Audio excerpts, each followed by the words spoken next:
Assalamualaikum dan selamat pagi semua murid-murid. Cikgu harap kamu berada dalam keadaan sihat. Baik, hari ini kita akan belajar sains. Apakah kepentingan pembiakan tumbuh-tumbuhan? Okey, kamu boleh merujuk buku teks muka surat 74. Okey, apakah kepentingan pembiakan tumbuh-tumbuhan?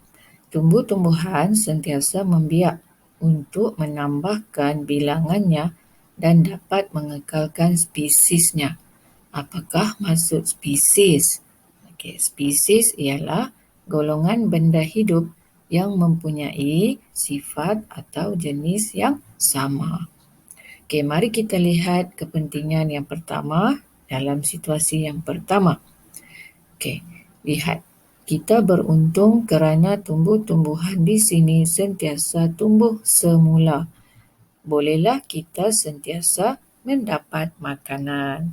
Baik, kepentingan tumbuh-tumbuhan yang pertama ialah tumbuh-tumbuhan dapat membekalkan sumber makanan kepada hidupan yang lain. Baik, seterusnya situasi yang kedua. Habitat kita di sini telah musnah. Okey, apa dia habitat? Habitat ialah kawasan tempat tinggal haiwan. Nasib baiklah pokok-pokok di hutan sebelah masih ada dan sentiasa tumbuh. Dapatlah kita berlindung di sana. Baik, yang kedua, kepentingan tumbuh-tumbuhan adalah untuk membekalkan habitat ataupun menjadi habitat kepada haiwan. Baik, seterusnya. Kita lihat situasi 3. Wah, segarnya udara di sini. Tentulah kerana saya dan kawan-kawan saya sentiasa ada untuk membekalkan oksigen kepada kamu. Okey, apa dia oksigen? Oksigen ialah gas yang diperlukan oleh manusia dan haiwan untuk bernafas. Okey, kepentingan yang ketiga ialah tumbuh-tumbuhan dapat membekalkan oksigen kepada hidupan lain. Baik, situasi yang keempat, kami diperbuat daripada kayu. Mujurlah pokok-pokok di hutan masih membiak untuk membekalkan sumber kayu. Okey, maksud membiak ialah cara untuk menambah bilangan anak dan spesiesnya. Baik, kepentingan yang keempat ialah tumbuh-tumbuhan dapat membekalkan sumber kayu untuk dijadikan perabot seperti katil, meja ataupun almari. Okey, mengapakah pembiakan tumbuh-tumbuhan penting kepada hidupan? Okey, pembiakan tumbuh-tumbuhan penting kepada hidupan untuk mengekalkan sumber makanan, habitat, bekalan oksigen dan sumber kayu agar sentiasa ada. Baik, mari kita lihat aktiviti, buku aktiviti muka surat 47. Okey, untuk latihan hari ini, perhatikan situasi di bawah. Senaraikan kepentingan pembiakan tumbuh-tumbuhan yang dapat kamu kenal pasti berdasarkan rajah di atas. Okey, berkedudukan rajah di atas. Okey, kita dapat lihat seorang lelaki sedang makan. Okey, so yang pertama, kepentingan pembiakan tumbuh-tumbuhan adalah untuk membekalkan sumber makanan. Okey, yang kedua, kita dapat melihat seorang lelaki sedang menghirup udara yang segar di tepi pantai. Okey, so kepentingan yang kedua ialah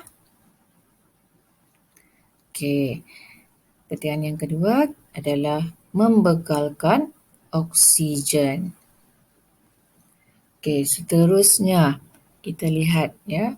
Di situ ada meja dan kerusi.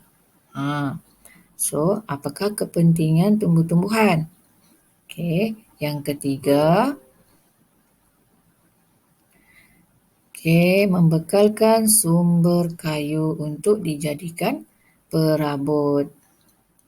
Seterusnya nampak gambar haiwan sarang burung. Sarang itu adalah habitat. Kepentingan yang keempat ialah tumbuh-tumbuhan dapat menjadi habitat kepada haiwan. Kita lihat pula buku aktiviti muka surat 48. Mengapakah tumbuh-tumbuhan perlu membiak? Gariskan jawapan yang betul. Tumbuh-tumbuhan perlu membiak agar sentiasa ada untuk membekalkan sumber makanan kepada hidupan yang lain. Yang kedua, tumbuh-tumbuhan perlu membiak agar sentiasa ada untuk membekalkan oksigen atau angin kepada hidupan lain.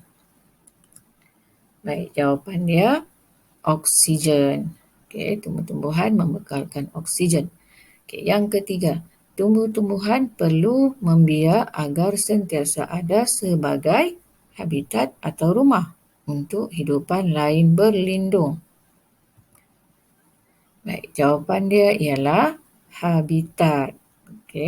Yang keempat, tumbuh-tumbuhan perlu membiak agar sentiasa ada supaya makanan atau kayu dapat digunakan untuk membuat perabot. Jawapannya ialah kayu. Kamu gariskan jawapan. Siapkan latihan pada hari ini. Kemudian kamu boleh hantar latihan yang telah siap kepada cikgu. Sekian dulu untuk hari ini. Terima kasih dan jumpa lagi di kelas yang akan datang.